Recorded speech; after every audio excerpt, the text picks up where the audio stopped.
Hjørne, hvor vi ser på politikernes retorik. Denne gang skal vi en tur over Atlanten, for godt en uge siden havde præsident Barack Obama besøg af Prime Minister Thorning-Schmidt. Well, I want to welcome Prime Minister Thorning-Schmidt to the White House and to the Oval Office. Og som du måske hørte i vores radioprogram på P1, så brugte præsident Obama en flot boksemetafor til at forklare Danmarks betydning i verden. That's fairly typical of the way that Danes have punched above their weight in international affairs. Ja, det er dejligt at få ros. Vi slår hårdere end vores vægtklasse berettiger til. Men hvor meget skal vi egentlig lægge i de ord? Gør vi det ifølge Barack Obama bedre end for eksempel nordmændene? Lad os høre, for Norges statsminister Jens Stoltenberg har også været på besøg i Det Hvide Hus. I've said this before, but I want to repeat. Norway punches above its weight. Norge slår altså også hårdt. Men hvad så med Holland? Her er regeringschef Mark Rutte på besøg hos Obama. We have no stronger ally than the Netherlands.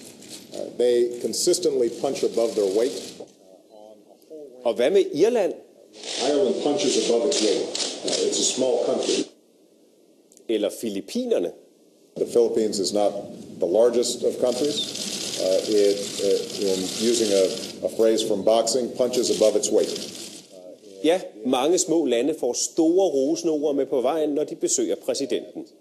Og måske har kopieringstasten sat sig fast på Obamas taleskrivers tastatur, for bemærkede du, hvad Obama også sagde, da han havde besøg af den hollandske regeringschef? We have no stronger ally than the Netherlands. Men er det ikke som om, man også har hørt nogenlunde den vending før?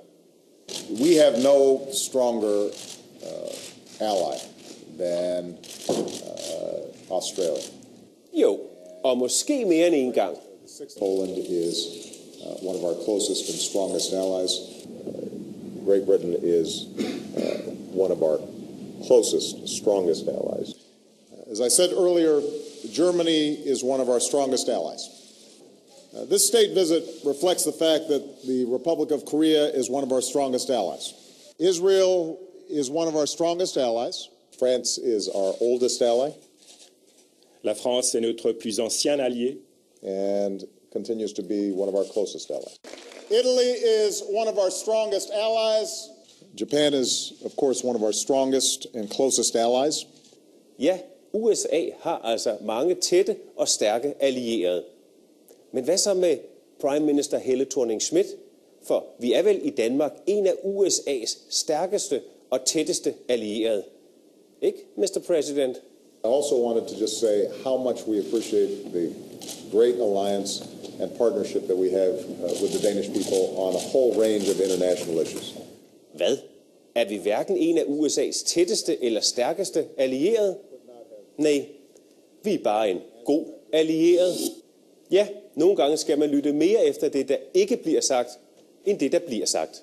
Husk, at hvis der er udtalelser, du gerne vil have, vi tjekker fakta i, så kan du skrive til os fra vores hjemmeside, dr.dk/detektor. Der kan du også podcaste vores radioudsendelser, eller du kan finde os på Facebook.